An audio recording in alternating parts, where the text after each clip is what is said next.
আমার জানা মতে এমনটা বাংলা ফিল্ম ইন্ডাস্ট্রিতে কোনোদিনও হয়নি যেটা মেগাস্টার শাকিব খানের ক্ষেত্রে ঘটতে চলেছে।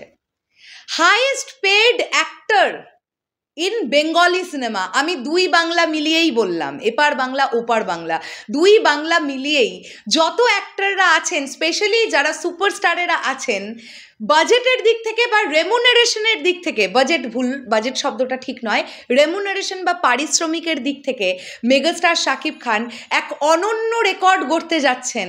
এবং যে পারিশ্রমিকের কথাটা শুনতে পাওয়া যাচ্ছে, আমি তো ব্যক্তিগতভাবে মনে করি বা শরৎ মিউজিক ভেঞ্চার্স টিম মনে করে এই পারিশ্রমিকটাও মেগাস্টারের জন্য যথেষ্ট নয়।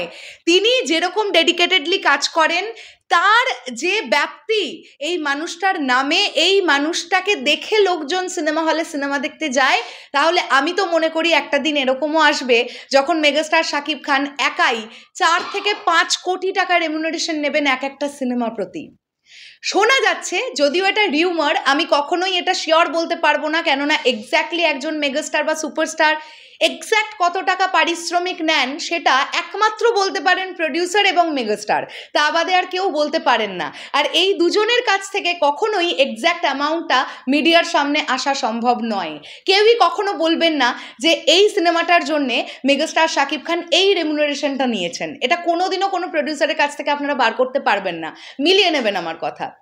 কিন্তু একটা রিউমার তো রটছে, তাণ্ডব সিনেমার জন্যে মেগাস্টার শাকিব খান 3 কোটি টাকার রেমুনারেশন নেবেন, এরকম একটা রিউমার বা একটা বাজ কিন্তু সোশ্যাল মিডিয়ায় শোনা যাচ্ছে।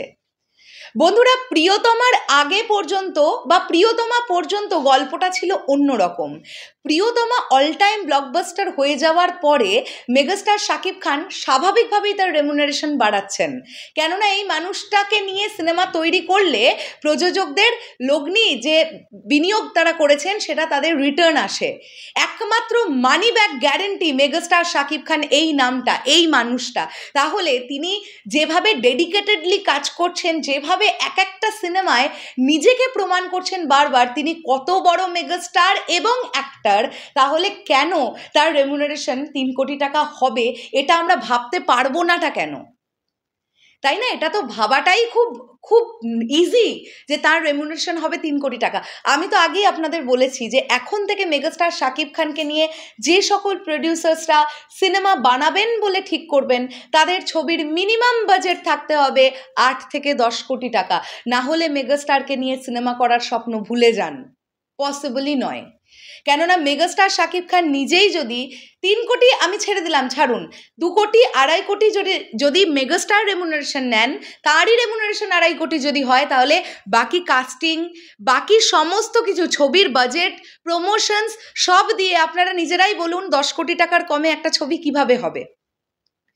তো আমাদের মেগাস্টারের চিন্তা ভাবনা কিন্তু এখন অনেক ওপর দিকে, তার এখন আর নিচে তাকানোর সময়টা নেই। আমরা চাইও না তিনি আর নিচে তাকান, এখন তাকে এগিয়ে যেতে হবে, আমরা সবাই তার সঙ্গে আছি।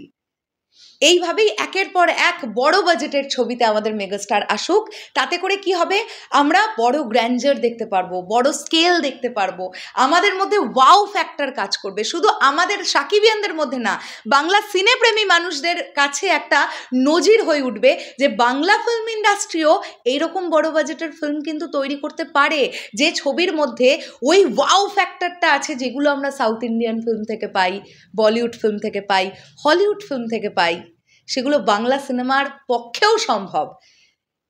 এইটা আমরা যেদিন প্রচণ্ড গর্ব করে বলতে পারবো, সেদিন আমার মনে হয় যে প্রত্যেকজন বাংলা সিনেপ্রেমী মানুষদের গর্বে বুকটা ভরে উঠবে। শেষ করলাম ভিডিওটা, দেখা হচ্ছে আবার খুব শিগগিরই নতুন কোনো ভিডিও নিয়ে। তোমাদের কি বক্তব্য এই পুরো বিষয়টাকে নিয়ে অবশ্যই কমেন্ট করে জানিও। দেখা হচ্ছে আবার খুব শিগগিরই, তাহলে এখনের জন্যে টাটা।